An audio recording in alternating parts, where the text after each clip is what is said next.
प्रिय साधक, आप लोग साधना करना चाहते हैं और आप लोग हमेशा से ही छोटी मोटी शक्तियों की ही साधना करना चाहते हैं। उच्च स्तर की जितने भी देवी दुर्गा काली महारानी हैं, उनकी साधना कोई करना नहीं चाहता। हमेशा या तो उग्र शक्ति की साधना करते हैं या फिर कोई निम्न कोटि की कोई शक्ति की साधना करते हैं।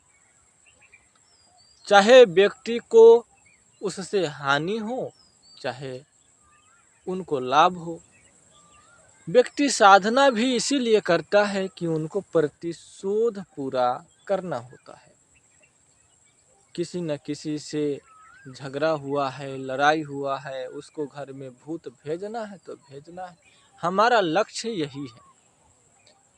हम सीखते भी इसीलिए हैं कि हमको अमुक व्यक्ति से लड़ाई हुआ है, थोड़ा सा गला गलवल हुआ है, हम आज उसको नहीं छोड़ेंगे। किसी तांत्रिक को कह के, पैसा दे के या सीख के उसके ऊपर जादू छोड़ेंगे और हमको जिस तरह से तकलीफ पहुंचाया है उसका कई गुना उसको तकलीफ मुझे पहुंचाना है। प्रतिशोध की आग में वह इतना जल जाते हैं, इतना वह अपने आप को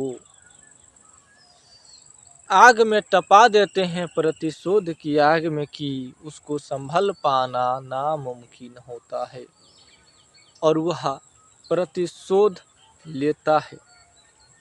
अपने से नहीं होता है तो किसी और व्यक्ति को कह के उसके ऊपर तंत्र प्रयोग करवाता है और मुठ भेजता है या भेजवाता है। लेकिन जब तक शत्रु स्वर्गवास न हो जाए तब तक वह चैन का नींद नहीं सोता। क्या आप लोगों का यही मानवता है? अपने भाई को ही खत्म करना। ऐसे भी हमारे सनातन धर्म में कभी एकता नहीं रहा है और न कभी रहेगा। इसलिए आप लोग भी कम से कम उच्च कोटि की साधना तो कर लो। किसी को जरूरी नहीं है कि हमको भगवान से मिलना है, किसी को जरूरी नहीं है कि हम उनको क्यों जाने। जो भूत प्रेत से उच्च शक्ति है, जो पर ब्रह्म है, जो उच्च कोटि के देवी देवताएं हैं, 56 करोड़ 33 करोड़ देवी देवताएं हैं, इनके बारे में किसी को नहीं जानना ना, यह कोई काम का नहीं है। हमारे काम का तब है जब हमारा प्रतिशोध पूरा करे। और प्रतिशोध जो है डाकनी, पिशाचनी, प्रेतनी, भूतनी, राक्षसनी, चुड़ैल, बैताल, अगिया, अनेकों प्रकार की निम्न कोटि की जो शक्तियां है, इसे ही लोग सिद्धि करते हैं। उसको जीवन में उससे लाभ हो या हानि हो, लेकिन करेंगे वही जो उसका मन चाहेगा।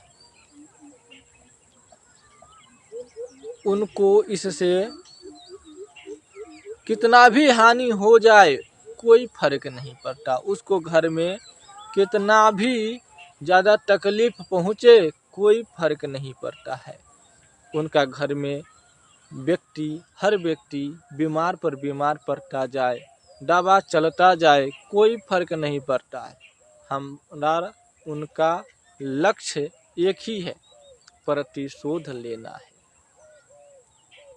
इसीलिए तो निम्न कोटि की साधना करता है। अपने घर में दुख है वो सूझता नहीं, दिखता नहीं है, लेकिन दूसरों को घर में दुख पहुंचाना है, यह सबको दिखता है। क्या लोग हैं, वाह! शाबाश है। ऐसी लोगों को तो शाबाशी देना चाहिए। हम लोग तो पीठी ठोक देते हैं, कहते हैं जाओ बढ़िया है, ऐसा ही सोचना। क्योंकि जब व्यक्ति को ना समझ में आए तो समझाना भी बेकार है। कई व्यक्ति समझाने पे समझता नहीं है। जब उनको खुद ठोकर नहीं लगता तब तक उसे समझ में नहीं आता, इसलिए ठोकर लगने के लिए उसको ऐसे ही छोड़ दिया जाता है। इसी का नाम है भलाई। और जब व्यक्ति सुखी है, उनके जीवन में किसी भी प्रकार की कष्ट ना हो, दुख ना हो, तो वह किसी भी देवी दुर्गा को नहीं पूजता, नहीं मानता, नहीं करता। जब उनके जीवन में किसी भी प्रकार से दुख होता है, तकलीफ होता है, तब उसे याद भी आती है तो किसकी? भूत प्रेत पिशाच डाकनी शैतान की ही याद आता है, भगवान की नहीं। भगवान की तब याद आता है जब व्यक्ति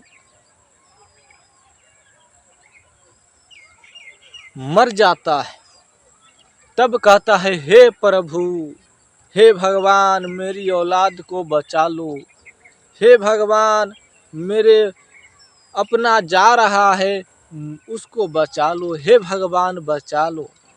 और जब उसे कष्ट हो रहा होता है तब किसे पूजता है? भूत को, प्रेत को। जब चले जाता है तब लास्ट में भगवान को पूजता है। अजीब दुनिया है, क्या कहें, इतना अजीब संसार है। समझाने वाला मैं ही नहीं, अनेकों प्रकार की संत हुए हैं और आगे भी होंगे।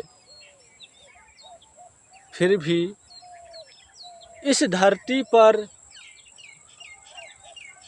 सफाई कर्मचारी जो है सफाई करते चले जाएंगे, और जो गंदा फैलाने वाला लोग होगा वो तो गंदा फैलाएंगे ही।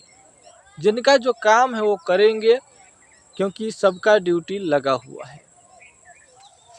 सफाई कर्मचारी का काम है सफाई करो, और गंदगी फैलाने वाले लोगों का काम है गंदगी फैलाओ।